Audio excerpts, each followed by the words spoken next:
गीता अध्याय 2 श्लोक 72 में कहते हैं, अंतकाल में भी इस स्थिति में स्थिर होकर योगी ब्रह्मानंद को प्राप्त हो जाता है। इस कथन का क्या भाव है? मित्रों, इस कथन से यह भाव दिखलाया गया है कि जो मनुष्य जीवित अवस्था में ही इस स्थिति को प्राप्त कर लेता है, उसके विषय में तो कहना ही क्या है।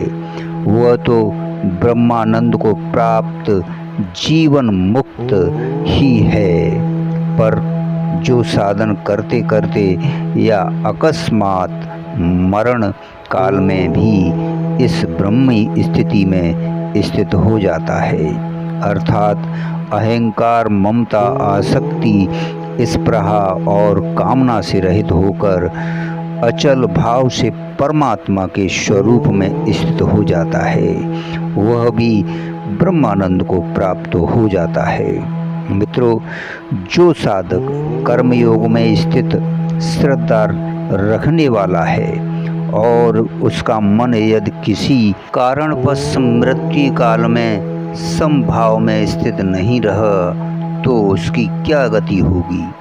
मित्रों, मृत्यु काल में रहने वाला समभाव तो साधक का उद्धार तत्काल ही कर देता है, परंतु मृत्यु काल में यदि समता से मन विचलित हो जाए तो भी उसका अभ्यास व्यर्थ नहीं जाता। वह योग भ्रष्ट की गति को प्राप्त होता है और समभाव के संस्कारों से बलात् अपनी ओर आकर्षित कर लेते हैं और फिर वह परमात्मा की प्राप्ति को प्राप्त हो जाता है। धन्यवाद, शुक्रिया।